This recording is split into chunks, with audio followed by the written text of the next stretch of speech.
The cafe smelled like burnt sugar and wet wool. I had been coming here for weeks, though I wasn't sure why.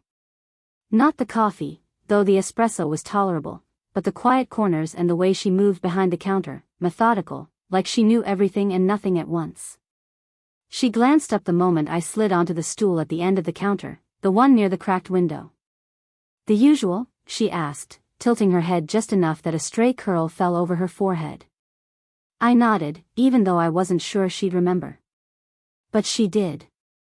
My drink appeared minutes later, precisely as I liked it, cream swirling like a lazy spiral in the cup.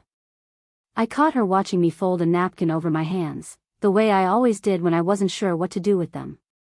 Her eyes lingered a second too long on my fingers, then flicked to the ledger on the counter. I wanted to say something, anything, but my words stuck somewhere between "hi" and "I like the way you," so I just sipped. The steam rose, fogging my glasses, and I pretended I was busy. "You've got a little," she paused, tilting her cup, "something on your shirt." Her smile was quiet, practiced, but there was a flicker of something. Mischief, maybe. Embarrassment, maybe. I swiped at the non-existent spot with the sleeve of my jacket, and she laughed, soft, not for anyone else, just for me. My chest tightened for a moment I didn't name. I watched her hands next, knuckles brushing the rim of the coffee cup, a ring catching the light, fingers tracing the handle absent-mindedly. Every tiny movement felt deliberate, like she was cataloging the room, or maybe just me. I liked the pauses we shared, those seconds when neither of us said anything. When she leaned closer to ask something of the register, my elbow brushed hers. Too close to be accidental. My mind rewound it, turned it over, kept it in the back of my head, a small warmth that was entirely my own. She was older, I noticed more each time, the subtle lines around her eyes when she smiled, the gray threading her dark hair, the careful way she balanced herself when she leaned. I told myself it didn't matter. And maybe it didn't, except that everything about her, her quiet precision, her smiles that weren't for me but sometimes felt like they were, pulled at something I hadn't given a name yet. I checked my phone. One unread text. Not important, I convinced myself. Still, my thumb hovered over the screen like I was waiting for it to decide for me. The cafe filled with the hiss of the espresso machine, clink of spoons, muffled chatter, and the steady pulse of ordinary life. And I realized I'd been watching her hands again, waiting for some acknowledgement, any acknowledgement, that I existed outside this routine. She caught me staring and didn't look away. A long moment passed. Then she spoke, voice low enough for me alone. "See you tomorrow?" I nodded before I could think. She turned back to the counter, arranging spoons with deliberate care. My heart was absurdly loud. I knew the next sip of coffee wouldn't taste like coffee anymore. And just as I was sliding out the door, my phone buzzed, a message from an unknown number. Short. Simple. "Meet me tonight. 8. No explanation. I paused on the sidewalk, coffee in hand, breath catching in the kind of quiet way that feels like the beginning of something dangerous. Or necessary. Or both. That I found myself walking down the side street, the message still glowing on my phone. 8 o'clock. No explanation. My fingers itched to delete it, but I couldn't.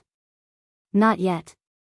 When I arrived, she was already there, seated at a small table in the corner of a dimly lit tea shop.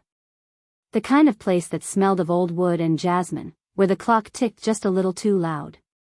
She looked up, and for a fraction of a second, her guarded expression softened, as if she'd been waiting too. "Did you come alone?" she asked, though she didn't sound like she expected an answer. "Yeah," I said, voice smaller than I meant. My hands hovered over the cup of tea she poured for me, steam curling into the space between us. We sat like that for a while, drinking without talking. The silence wasn't uncomfortable, it was charged, like the quiet before a train moves. Finally, she said, almost to herself, "I haven't had someone just notice me like this in a long time." I swallowed, not sure what to say. Noticing her felt dangerous. I should feel awkward, or shame, or at least stop myself. But instead, I felt my chest loosen in a way I hadn't expected. "I notice," I said simply. Too simple, too small, but I meant it. She smiled, a fleeting thing, and told me something she'd never said aloud before, about her divorce, about the afternoons she spent alone in the quiet house, waiting for things to feel normal again. Her voice didn't waver, but I saw the pause before she continued, the careful way she chose words that wouldn't give too much away. I wanted to ask more. To reach across the table and touch the story she was sharing like it was tangible. Instead, I traced the rim of my cup, imagining how it might feel if our hands met there, just for a moment. There was an unspoken risk in the room. The age difference, the life experience I hadn't earned, the things she carried with her that I didn't know how to navigate. My thoughts wandered to the worst-case scenarios, awkward confrontations, silent mornings after regret. But then I looked at her hands, steady now, relaxed as she picked at a loose thread on her sleeve, and those thoughts melted into a quiet ache. I helped her with the sugar jar when it wobbled too close to the edge. My fingers brushed hers, barely, and her eyes met mine. Not the look of surprise or discomfort, but something warmer, heavier. Something she didn't have to name. A laugh escaped her, low and a little shy, and I realized she was looking at me differently now, like she was seeing me as more than a boy who came to the cafe for coffee. When she stood to leave, she paused, just a fraction, and touched my shoulder, lightly, almost accidentally. But it meant more than it appeared. I wanted to memorize the weight of it. The faint heat where her hand lingered, the way she didn't let go too soon. I didn't know why that moment stayed with me, maybe because it felt like someone finally saw me. Outside, the street was empty, the evening thick with the scent of rain that hadn't fallen yet. I pulled my jacket tighter around myself and wondered if noticing her, really noticing her, was brave or foolish. Maybe both. The cafe smelled faintly of vanilla and rain when I walked in the next morning. She was there, already arranging pastries with the same care as always, but today her hands trembled slightly when she lifted a croissant. I almost didn't notice, but my eyes caught it. "Morning," I said, voice small. She looked up, blinked, and gave a half smile. "Morning." Not warm, not cold, just careful. I slid onto the stool, my fingers tapping the counter before I realized I was holding my breath. I wanted to ask about last night, about the message, about the way she'd touched my shoulder. But she kept her gaze on the sugar jars, as if they held the answers. We fell into the usual rhythm, coffee, small talk, clinking spoons. But there was a tension under the surface, like the faint hum of electricity before a storm. I tried to bridge it. "Did you sleep okay?" She paused, one hand frozen mid-pour. I don't know. Couldn't really. Too much thinking. I nodded, even though I didn't know what to do with that. I wanted to reach for her hand, but my fingers stayed curled around the mug. Instead, I watched her eyes flicker toward mine for just a second, then away. The bell above the door jingled. A friend of hers walked in, cheerful, oblivious to the currents in the room. She stiffened immediately, straightened her back, and spoke in a slightly louder, lighter voice. I sank into the stool, my heart hammering, noticing how easily she vanished behind the wall of social expectation. When her friend left, she leaned across the counter, whispering as if sharing a secret. "Don't read too much into it. You know Her words trailed off, and I didn't press. I could feel the hesitation in her, the pullback, the quiet question she didn't want to ask. Am I ready for this?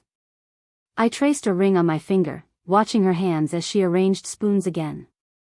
Every movement deliberate, every glance measured. I imagined leaning closer, feeling the warmth of her neck against my cheek, imagining a kiss that wasn't there. My chest tightened at the thought, but I didn't move. Not yet. She caught me staring, her lips parting slightly, as if she wanted to say something but couldn't. My own words felt heavy, useless. I swallowed instead, tasting the bitterness of the coffee and the sharpness of my own desire. The silence stretched, a bridge that neither of us wanted to cross fully. My hand twitched toward hers, paused, then fell back to the counter. Her gaze lingered, heavy and unreadable, and I realized that in that pause, we had said more than we ever could allowed. And then, just as I was about to speak, she straightened, brushing a curl from her face, and turned toward the door. I exhaled slowly, the moment hanging in the air between us like a held note. I didn't know if she noticed the tremble in my fingers, or the ache in my chest, or the small, foolish hope that maybe next time, just maybe, we wouldn't stop ourselves. The evening was cold, damp with the scent of rain that had passed hours earlier. I walked beside her along the park path, the streetlights casting soft pools of gold over puddles. Her hands were stuffed in the pockets of her coat, shoulders slightly hunched. I noticed the way she walked a little faster when someone else passed, like she wanted to disappear into herself. "Did you talk to him?" I asked, my voice too casual, too brittle. My throat tightened as soon as the words left me. She didn't answer right away. Her eyes stayed on the wet pavement, the way it reflected the trees in fractured shapes. I almost didn't want an answer, but I needed one. "Yeah," she said finally, low, clipped. "He called." "Nothing important." I wanted to ask more, why the call mattered, why she hesitated, but instead I let my gaze drop to the bench ahead.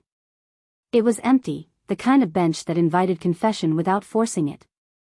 We sat, not touching, the space between us humming with everything unspoken. I fiddled with a leaf, twisting it in my fingers, noticing how her thumb brushed her coat absent-mindedly.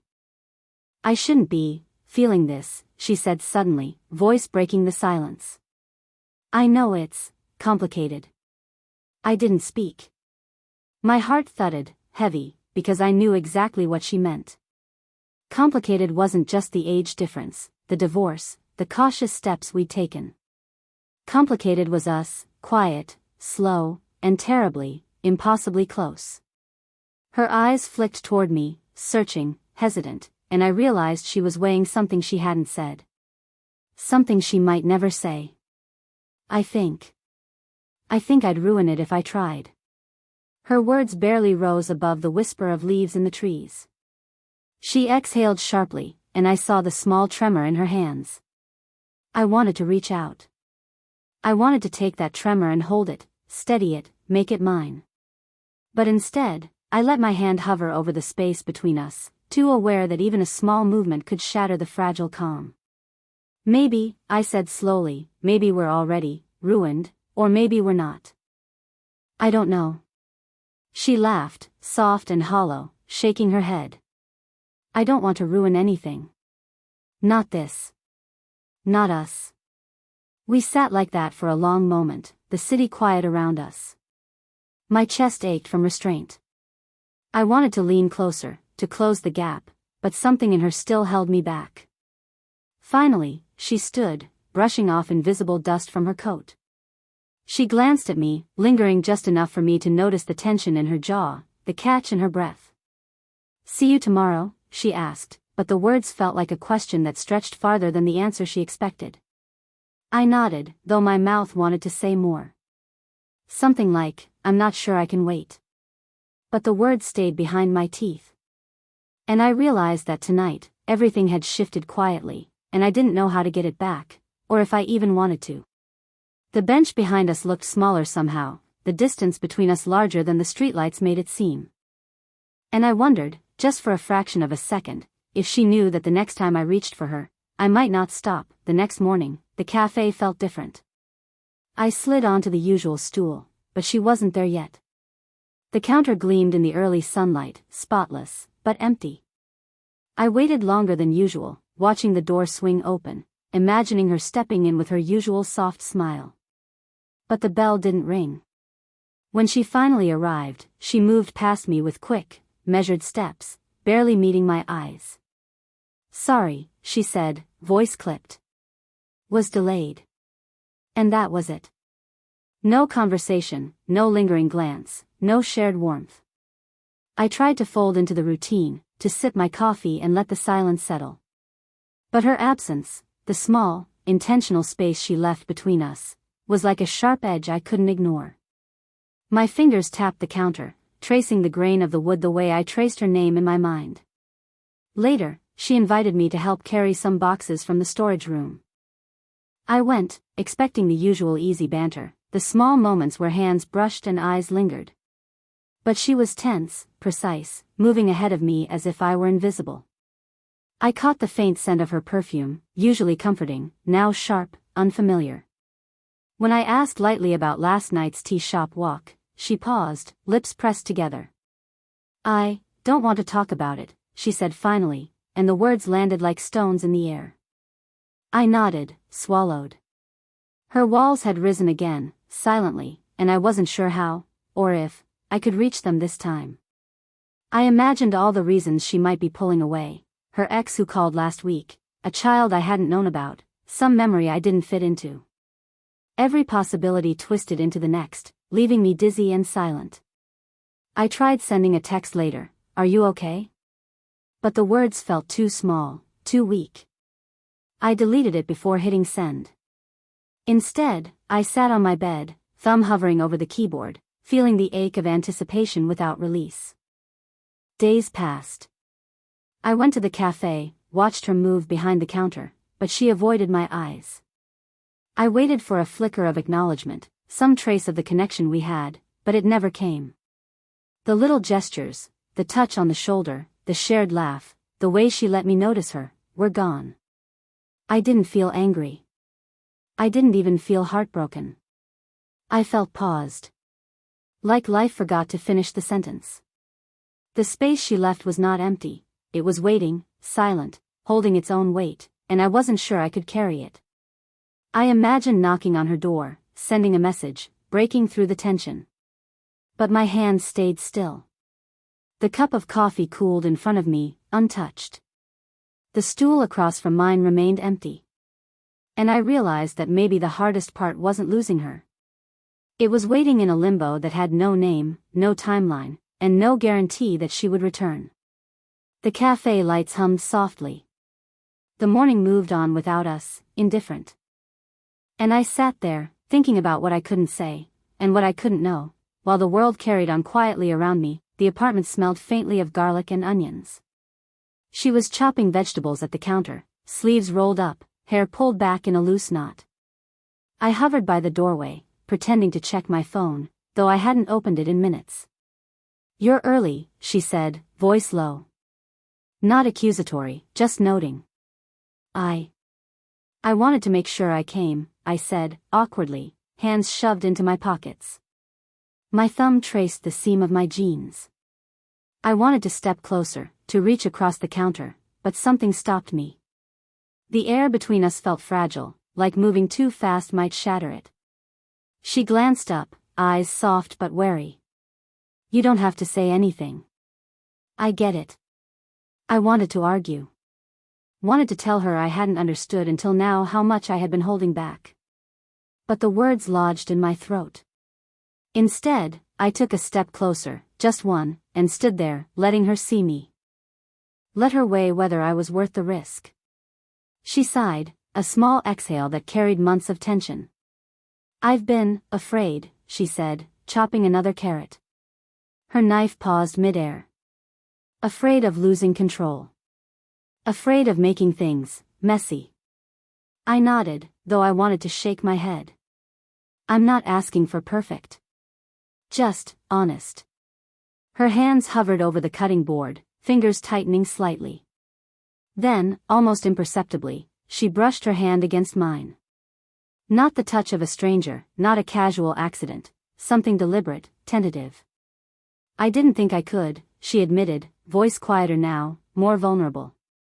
"Let someone see me like this." "I see you," I said softly. Not louder than necessary. Not with flourish. Just enough for her to know it was true. Her eyes met mine, and the space between us shifted. No grand confessions, no declarations of forever.